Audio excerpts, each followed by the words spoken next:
The day started like any other. We were out in the forest, working the logging job deep in the Arizona wilderness. The trees were thick and the air was cool, a faint breeze rustling the leaves high above us. It was peaceful, almost serene, until it wasn't. We'd been working together for years, the same crew, each of us knowing our role. But there was something different about Travis that morning. He was quiet, more so than usual, eyes darting up to the sky every now and then as if he expected something to be there. I didn't think much of it at the time. None of us did. We were just about to pack up for the day when it happened. The sun was setting, casting long shadows through the trees, painting everything in hues of orange and red. That's when we saw it, a strange light hovering above the treetops, pulsing with a sickly glow. At first we thought it was a helicopter, maybe a plane, but this was no man-made machine. It was silent, completely and utterly silent, except for the hum. A deep, resonating hum that seemed to vibrate through the ground and into our bones. We all stopped what we were doing, staring up at the sky like deer caught in headlights. And then the light descended. It was fast, impossibly fast, and before we could react, it was right above us, bathing us in a bright, blinding beam that made my skin tingle. That's when Travis, God, I still can't shake the image. Travis! He stepped forward as if in a trance, walking straight into the light. "Travis, no!" I shouted, but he didn't respond. He just kept walking, his face blank, his eyes wide and unblinking. The light seemed to wrap around him, lifting him off the ground as if he weighed nothing at all. He was just hanging there, suspended in the air, his limbs limp and lifeless. Then without warning he was gone. The light pulled him up so fast that it was like he had vanished into thin air. 1 second he was there, and the next, nothing. The light shot back up into the sky, disappearing into the darkening clouds, leaving us standing there in stunned silence. We didn't talk much after that. What could we say? How do you explain something like that? We got into the truck and drove back to town. But none of us could shake the feeling of dread that clung to us like a second skin. The authorities didn't believe us, of course. Who would? They thought we were crazy, or worse. They thought we had something to do with Travis's disappearance. We were questioned, accused, and even threatened. But we all told the same story because it was the truth. Travis was gone, and we had no idea where he was, or if he'd ever come back. 5 days passed. 5 long, torturous days where we did nothing but wait. Then out of nowhere, Travis showed up again. He was found stumbling along the side of the road, naked, filthy, and terrified beyond belief. His eyes, those wide, haunted eyes, were filled with something I can't even begin to describe. He couldn't remember much at first, just flashes, bright lights, strange figures, cold metal instruments pressing against his skin. But the more time passed, the more he started to remember. And what he remembered was horrifying. They had taken him. He wasn't sure who or what they were, but they weren't human. They had done things to him, unspeakable things. The look in his eyes when he tried to explain, I'll never forget it. It was like he had seen something so far beyond our understanding that it broke something inside him. But the worst part, the part that chills me to the bone even now, is that he wasn't sure if he was really free. He kept saying that they could still be watching him, that they could come back at any moment and take him again. And the way he would just stop in the middle of a conversation, his eyes darting around like he could see something we couldn't. It made us all uneasy. The nightmares started soon after that. For Travis, they were relentless. Images of dark, cold rooms filled with strange machines, and shadowy figures with large, unblinking eyes. But he wasn't the only one having them. We all were. The whole crew. We'd wake up in the middle of the night, drenched in sweat, the echoes of his screams still ringing in our ears. Something had followed him back. Something not human. And that's when things started to get worse. The nightmares didn't stop. If anything, they got worse. Each night, they seemed more vivid, more real. In my dreams, I was strapped to a cold metal table, unable to move, with blinding lights shining in my eyes. Shadowy figures loomed over me, their faces obscured, their hands too long, too thin, as they reached out and touched my skin. I could feel it, every sensation, every prick of a needle, every burn of an unseen instrument. I would wake up gasping for air, my heart pounding in my chest. But even when I opened my eyes, I couldn't shake the feeling that something was still there, lurking in the dark corners of my room. It wasn't just me. The others were suffering too. Every time we met up, I could see it in their eyes. Bloodshot, hollow, haunted. We didn't talk much about it, but we didn't have to. We all knew. We were all feeling it. And then there was Travis. He wasn't the same person who had disappeared 5 days earlier. He was quieter now, jumpier. He would flinch at the slightest sound, his head snapping around like he expected something, or someone, to be there. He stopped going out, stopped answering his phone, stopped showing up to work. We tried to visit him a few times, but he wouldn't let us in. Then one day, I couldn't stand it anymore. I had to know if he was okay, so I drove out to his place. A small cabin nestled in the woods on the outskirts of town. The place was dark, The window shut tight, the curtains drawn. I knocked on the door, but there was no answer. I knocked again, harder this time, and finally, I heard something. Footsteps, slow and shuffling, like someone dragging their feet. The door creaked open just a crack, and I could see Travis's face through the narrow gap. He looked terrible, pale, gaunt, his eyes sunken deep into his skull. He hadn't shaved in days, maybe weeks, and his clothes hung loose on his frame. But it wasn't just his appearance that unsettled me. It was the way he looked at me, like he didn't recognize me, like he was looking through me rather than at me. "Travis," I said, trying to sound calm. "It's me. You all right, man?" For a moment, he didn't respond. He just stood there, staring at me with those dead, hollow eyes. And then, in a voice barely above a whisper, he said, "They're still here." My stomach tightened. "Who's still here, Travis?" He glanced over his shoulder, then back at me, his voice trembling. "I hear them. At night. In the walls. In the attic. Sometimes I see them. Just for a second, out of the corner of my eye. But when I turn around, they're gone. But I know they're here. They never really left." "Travis," I started, trying to reach out to him, but he flinched, backing away from the door like I was about to hurt him. "You don't understand," he whispered, his eyes wide with fear. "They can come back anytime they want. I'm just waiting for them to take me again." Before I could say anything else, he slammed the door in my face, the sound echoing through the quiet forest. I stood there for a moment, staring at the closed door, my heart pounding in my chest.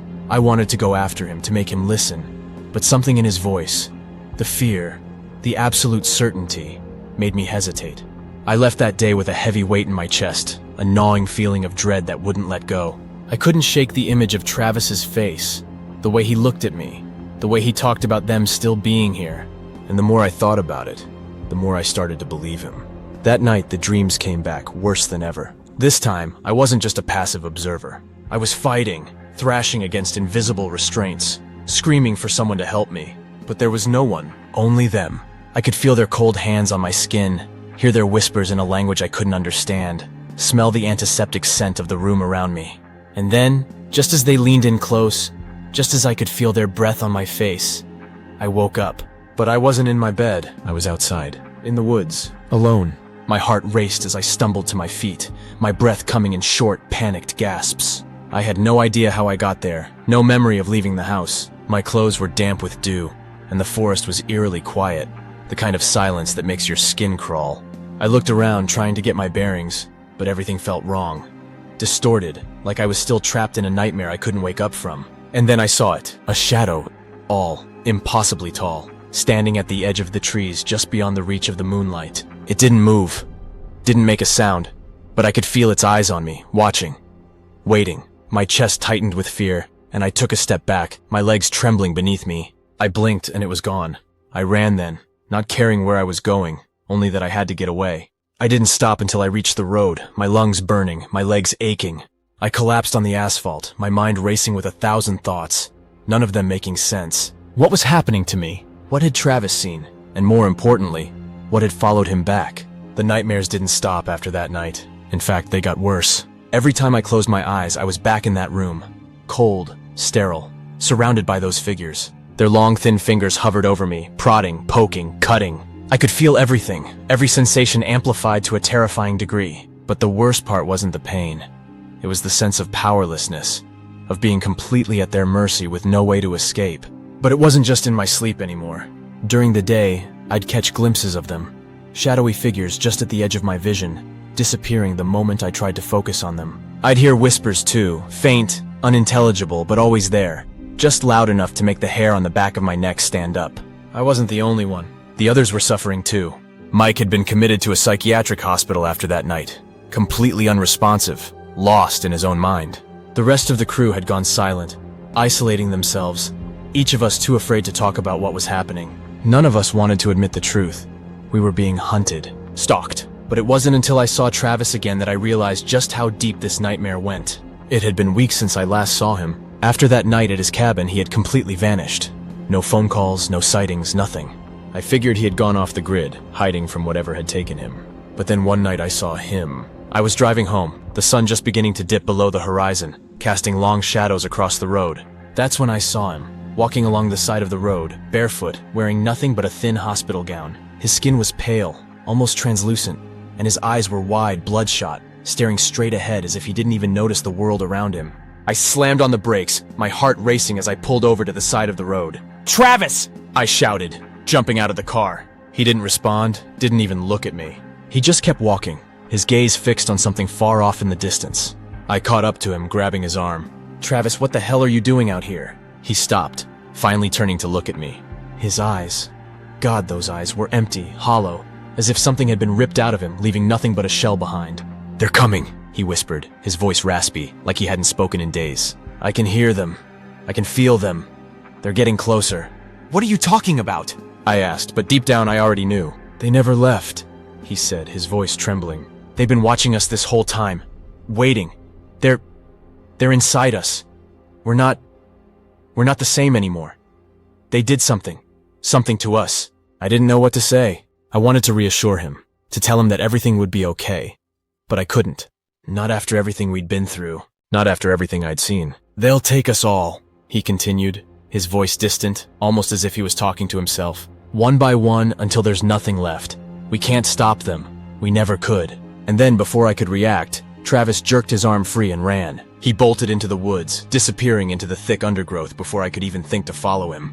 I shouted his name, but he didn't stop, didn't look back. He was gone, swallowed up by the darkness. I didn't sleep that night. How could I? Every time I closed my eyes, I saw Travis's face. Pale, haunted, filled with an overwhelming sense of dread. And that whispering, that constant, insistent whispering, gnawed at my sanity, filling my mind with thoughts I didn't want to think, images I didn't want to see. The next morning I went looking for Travis. I couldn't just leave him out there. Not like that. I searched the woods for hours, calling his name, hoping against hope that I'd find him, but there was no sign of him. It was as if he had simply vanished, and then as I was about to give up, I found something. A clearing, deep in the woods, where the trees had been burned away, leaving a blackened, circular patch of earth. In the center of the circle, there was something metallic, half buried in the ground, covered in dirt and ash. I approached it cautiously, my heart pounding in my chest as I crouched down to get a closer look. It was a piece of metal, smooth and cold to the touch, with strange markings etched into its surface. Markings that made no sense, that hurt my eyes to look at for too long. And then, as I touched it, a shock of electricity shot through my body, sending me reeling backward. My vision blurred, and for a moment, I wasn't in the woods anymore. I was back in that cold, sterile room surrounded by those figures. I could feel their hands on me, hear their whispers, see their large, dark eyes staring down at me. And then it was gone, and I was back in the woods, gasping for breath, my heart racing. I stumbled to my feet, my mind spinning with 1,000 thoughts. That's when I heard it. A low, humming sound, just like the one we had heard that day in the forest. It was coming from above me, growing louder, more intense. I looked up, and there it was, a light, hovering just above the treetops, bright and blinding. I ran. I didn't look back. I just ran, my heart pounding in my chest, my lungs burning with every breath. I could feel it behind me, feel the light getting closer, feel its cold, unearthly presence wrapping around me. But somehow, I made it out of the woods, collapsing on the side of the road, gasping for breath, my body trembling with fear. I don't know how long I lay there, but eventually the light was gone. The woods were silent again, as if nothing had happened. But I knew that whatever had taken Travis, whatever had done this to Mike, it wasn't finished. It was just getting started. I didn't sleep at all after that night. How could I? The fear was all-consuming, like a dark cloud that hovered over me, suffocating any sense of peace. Travis was gone. Mike was lost. The others were slipping away. And I was hanging on by a thread, barely able to function as the weight of the nightmares pressed down on me, day and night. I couldn't stay in that town any longer. I packed a bag and drove, just drove, not knowing where I was going, not caring. I thought maybe, just maybe, if I put enough distance between myself and those woods, I could outrun whatever had followed us back. But no matter how far I went, the memories stayed with me, haunting my every waking moment. I ended up in a small, dusty town hundreds of miles away, the kind of place where no one asks questions, where you can disappear if you want to. I rented a small room above a bar and tried to forget. But forgetting wasn't an option, not with the nightmares. Every time I closed my eyes, I was back in that clearing, back under that light, back in that room, with those things. The whispers never stopped. They were getting louder, clearer. It was as if they were speaking directly to me now, pulling me closer to something I didn't want to understand. It was about 2 weeks later when the dreams changed. They were no longer just flashes of memories from that terrible day. Now there was something new, something darker. I started seeing images. Images of myself, of my body, lying on a cold metal table surrounded by shadows. I wasn't alone. They were there, watching, waiting. And then, the worst part, the part that made my skin crawl and my heart freeze in terror, I saw myself looking down at me. Not as I am now, but different, changed. And then I woke up, drenched in sweat, my heart pounding in my chest. But this time, I didn't wake up in my room. I woke up somewhere else, somewhere familiar. I was in the woods. Those same damn woods where it had all started. My mind was spinning. How did I get here? What was happening? I looked around trying to get my bearings, but everything was distorted, twisted, like I was looking through a lens that was just slightly off. The trees were taller, darker, the shadows longer, deeper. And then I saw it, the clearing, that same blackened patch of earth where I had found that strange metal fragment weeks ago. Only now, there was something else there. Someone else. Travis. He was standing in the center of the clearing, his back to me, staring up at the sky. His hospital gown fluttered in the breeze, and his skin was even paler than before, almost glowing in the moonlight. "Travis!" I called out, my voice hoarse, my throat dry. He didn't turn around. He didn't acknowledge me at all. He just stood there, motionless, staring up at the stars. I approached him cautiously, every instinct screaming at me to turn back, to run, to get as far away from this place as possible. But I couldn't. Something was drawing me closer, pulling me toward him. When I was just a few feet away, he finally spoke. "They're here," he whispered, his voice barely audible, carried away by the wind. "They've always been here." I reached out to touch his shoulder, but the moment my hand made contact with his skin, he turned around, slowly, almost mechanically. And that's when I saw it. His eyes, they weren't his eyes anymore. They were dark, completely black, like bottomless pits that seemed to swallow all the light around them. And his face, God, his face, it was wrong. Twisted, deformed, like something was trying to reshape it, to make it into something other. "They're inside us," he said, his voice no longer his own. It was layered now, like multiple voices speaking at once, all in unison. "You can't run, you can't hide, we are all one." I stumbled back, my heart racing, fear gripping me so tightly that I could barely breathe. And that's when the light appeared again. Brighter this time, more intense. It was above us, descending slowly, casting everything in an unnatural, sickly glow. Travis, or whatever he had become, lifted his head toward the light. And for the first time, I saw a hint of peace on his face. He smiled, but it wasn't a smile of joy. It was the smile of someone who had given in, someone who had accepted their fate. And then, just as quickly as it had appeared, the light vanished, taking Travis with it. I was alone in the clearing, surrounded by nothing but darkness and silence. I could feel them, those eyes, those whispers, still watching, still waiting. I don't know how I made it out of those woods. I don't remember the drive back, or how I ended up back in my room above the bar. But when I woke up the next morning, something had changed. The whispers were gone. The shadows were gone. Everything seemed normal. But I knew better. This wasn't over. It was never going to be over. Because now I could feel it inside me. It was subtle at first. Just a faint nagging sensation at the back of my mind. Like an itch I couldn't scratch. But with each passing day, it grew stronger, more insistent. The whispers came back. Louder this time. More demanding. I could feel them crawling under my skin, reshaping me, just like they had reshaped Travis. I knew what was coming. I knew that it was only a matter of time before I became like him. Like all of them. I was marked, chosen. I had seen too much, learned too much, and now I was theirs. So here I am, writing this down, trying to make sense of it all. Trying to leave something behind before they take me too. Before I disappear, just like Travis did. Just like Mike. Just like all the others. If you're reading this, don't come looking for me. Don't try to find answers, because there are no answers, only them. And once they find you, once they mark you, there's no escape. They're coming for me now! I can feel them. I can hear them. And soon, they'll come for you too.